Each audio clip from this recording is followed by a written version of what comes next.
When we install speakers into a new location in the vehicle, we're going to need to make custom speaker rings in order to actually secure the speakers. Now, in part 1 of this video series, I made this custom base ring out of acrylic. Acrylic is much more dimensionally stable, it's going to last a lot longer than wood, and it's not going to warp. But to work with it, we do have to do some more advanced fabrication techniques. Now in this video, part 2, I'm going to be showing you guys how I made this insert ring. And the purpose of this insert ring is it's actually going to go over the top of the speaker and it's going to help hide the mounting hardware. And in addition, it's also going to serve as a location for us to wrap upholstery materials and then tuck them into the edge of this ring so that we don't see the seam once we finish our custom 8-pillar build. Wham bam, let's jam on making these speaker rings.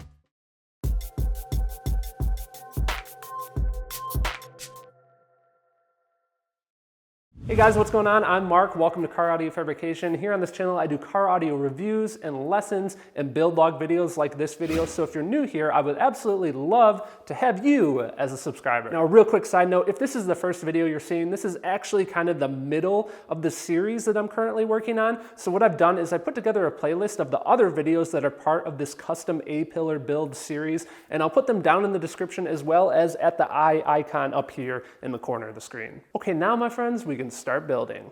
To start with making the insert ring that's going to fit inside this, I first created this wooden ring that fits inside. I made this wooden ring with the same steps that I showed at the beginning of the part 1 video. The outside diameter of this wooden ring matches the inside diameter here of this step on the base ring, and then the inside diameter of this wooden ring matches the outside shape of the surround on our speaker that we're going to be using. I now need to move on to copying this wooden ring to acrylic.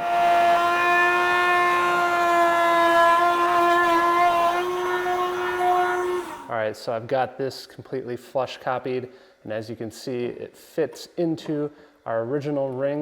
That's a really nice, snug, tight fit. So that's good, and I also tested and just made sure that the clearance for this part of the speaker looks good, which it does. Now what we need to do is cut a step into this piece of the acrylic on the inside so that the speaker will sit down into it.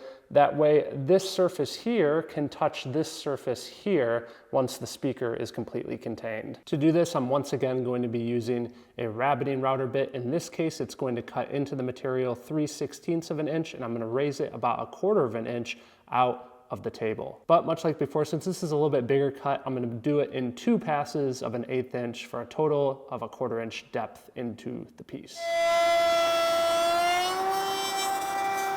Do a little test fit here. Obviously you can see the speaker fits within the diameter.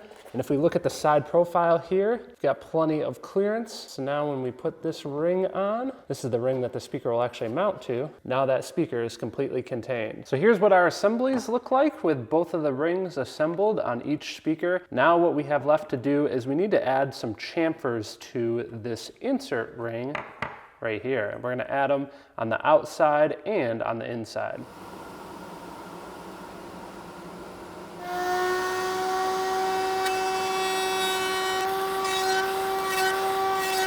So let's test our final fit here. Speaker goes in like so, and if we put this ring in, that ring will hold it in. Now I did actually add a 32nd inch gap to each side, so this ring is a little loose in there now, and the reason I did that is so that when I wrap the vinyl into this groove here, this will be press fit in and it'll fit perfectly, it'll fit real nice. But you can see we also have those slight chamfers on that edge, on the outside here, and also there on the inside. Now for the next video in this series, we're going to need to actually mount these rings to the A-pillars and start the fiberglass process. I plan on using YouTube's new community tab to give you guys some information and some additional pictures between the videos. So to get access to that, make sure that you're subscribed and that you turn on the post notifications. A special thanks goes out to John, Brian, Ali, Steve, Jerry, Emmanuel, Truman, James, and Colin, and the rest of those guys. A big thanks to them for supporting the making of these videos. Until next time, my friends, thank you for watching.